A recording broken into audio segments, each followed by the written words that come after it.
कि बीजेपी सरकार राम राज की जिस बात कर रही है और वो तस्वीरें सामने निकल कर आ रही।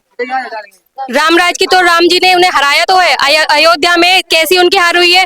अयोध्या में हारने के बाद में वो इतनी ताकत नहीं कर पा रहे कि हम वहां पे इलेक्शन करा दें। इलेक्शन होना है 10 सीटों पे करा रहे, 9 सीटों पे मिल्कीपुर का नाम ही नहीं है। तो आप बताइए ना। तो देखिए, आप भगवान के साथ में या किसी के धर्म के साथ में इस तरीके से छेड़छाड़ करेंगे या किसी के धर्म की आप किसी की भावनाओं को आहत पहुंचाएंगे तो भगवान सबके लिए, जितने भगवान उनके लिए इतने भगवान हमारे लिए भी है। इसीलिए भगवान हमेशा सत्य का साथ देते हैं, इसीलिए उन्हें हराया। हम तो ये जानते हैं कि राम जी ने उन्हें खुद प्रकट होकर उन्हें हराया है। जो महिलाओं की सुरक्षा की बात बीजेपी सरकार करे, अमित शाह जी कहते हैं कि 12 बजे महिलाएं आराम से बढ़िया घूम सकती है, लेकिन वो तस्वीर देखने को नहीं मिल रही है। जनता इसका भी जवाब देगी या? बिल्कुल जवाब देगी। हम महिलाएं तो बिल्कुल सब लोग मिलके हम इस चीज का जवाब देंगे। महिलाएं बिल्कुल भी सुरक्षित नहीं है। जितना ज्यादा पीड़ित भाजपा की सरकार में महिलाओं को किया गया है, मेरे हिसाब से अभी तक जितनी भी सरकारें बनी हो किसी महिला को परेशान नहीं किया गया जितना चुन चुन के इस सरकार में परेशान किया जा रहा है। आधे से ज्यादा रेपिस्ट अगर किसी के नाम है तो आप देख लीजिए किस पार्टी के हैं, आप खुद देख लीजिए। और खुलेआम घूम रहे हैं, उन्हें सजा तक नहीं मिलती है। बात समझे। और ये हम लोगों को बताते हैं कि गुंडागर्दी, तो ये खुद खुलेआम कर रहे हैं। हर तरीके से ये खुलेआम गुंडागर्दी कर रहे हैं। हम लोग सोशल मीडिया पे एक्टिव होते हैं तो ये लोग हमारे अकाउंट बंद करा देते हैं। एक हम वहीं पे तो अपनी बात को बोल सकते हैं। हम अपने मन की बात जो हमारे ऊपर बीत रही है हम आपके सामने भी नहीं कर सकते हैं। पहले पत्रकार भी निष्पक्ष पत्रकारिता करते थे, लेकिन अब आप लोग भी बिक गए हैं। बात समझे। लेकिन फिर भी हम लोग अपनी बात को सोशल मीडिया पे रखते हैं और हम लोगों के, अगर हम बिके होते तो आपके बीच में नहीं होते। आप बहुत कुछ सुनने के लिए आए यहाँ पे, लेकिन आपको ऐसा नहीं सुनने को मिलेगा क्योंकि यहाँ की जनता नेताजी के लिए, नेताजी को समर्पित अपने आप को किया हुआ है। तो यहाँ के जो लोगों की जो डेडिकेशन है वो नेता के लिए, तो वो कभी नहीं बदलेगी। आपने नेताजी का जिक्र किया है तो नेताजी की छोटी बहू पन्ना यादव के बयान तो आप चल ही रहे चर्चा में। एक तरफ वो बीजेपी में सपा का विलय की बात करते, दूसरी तरफ तेज प्रताप यादव का समर्थन करते, वहां हमारा भतीजा लड़ रहा है जी।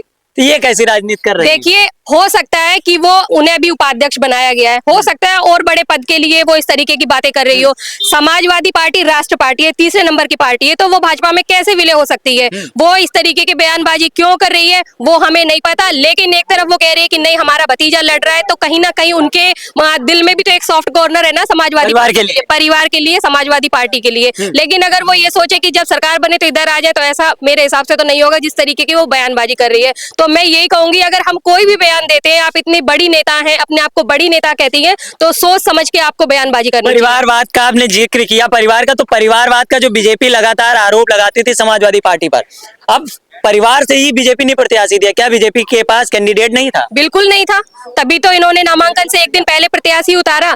और फिर जब आप हर जगह वीक पॉइंट बना के हर जगह आप चलते थे परिवारवाद, तो फिर आपको और इतने सारे लोग हैं, क्या आपको कोई नजर ही नहीं आया? और सच बात तो आपका नाम भी प्रत्याशी में था कि ज्योति यादव का टिकट मिल सकता है, आपकी जगह फिर तेज प्रताप यादव का परिवार है, तो ये भी देखिए, तेज प्रताप जी पूर्व सांसद रहे और मुझसे ज्यादा उन्हें राजनीति में ज्यादा उनको जो है एक्सपीरियंस है। तो अगर राष्ट्रीय अध्यक्ष जी का ये फैसला था तो हम तो देखो ये जानते हैं कि जो फैसला हमारे राष्ट्रीय अध्यक्ष जी का होगा वो हमारा होगा। हम भाजपा की तरह नहीं है कि अगर उन्होंने हमें टिकट नहीं दी तो हम पार्टी छोड़ के चले जाएंगे, अगर हमें टिकट दे दी तो हम ये भी नहीं देखेंगे कि हमारे घर का है कि परिवार का है। तो ऐसा नहीं है, समाजवादी पार्टी एकजुट है, इसीलिए तो ये नारा लेके आए हैं, बटोगे तो कटोगे, जबकि इन्हें पता है पीडीए एक है, था और रहेगा। तो ऐसा कुछ भी नहीं होने वाला है, हम लोग जोड़ेंगे और जीतेंगे। करैल गढ़ मजबूत रहेगा। बिल्कुल गढ़ मजबूत, आप देख नहीं रहे हैं, आप खुद भी तो देख रहे हैं, गढ़ मजबूत है, मजबूत था और मजबूत ही रहेगा। यहाँ से अभी एक भाई साहब ने बोला था कि यहाँ से अगर कोई बच्चा भी चुनाव लड़ जाए तो वो भी जीत जाएगा, आंख बंद करके लोग साइकिल को वोट। प्रत्याशी इंपॉर्टेंट नहीं है, सिंबल इंपॉर्टेंट है, क्योंकि सबकी भावनाएं नेताजी से जुड़ी है। ये पार्टी नेताजी की बनाई हुई पार्टी है और हम सब लोग नेताजी के बच्चे और नेताजी को ही हमेशा वोट करेंगे।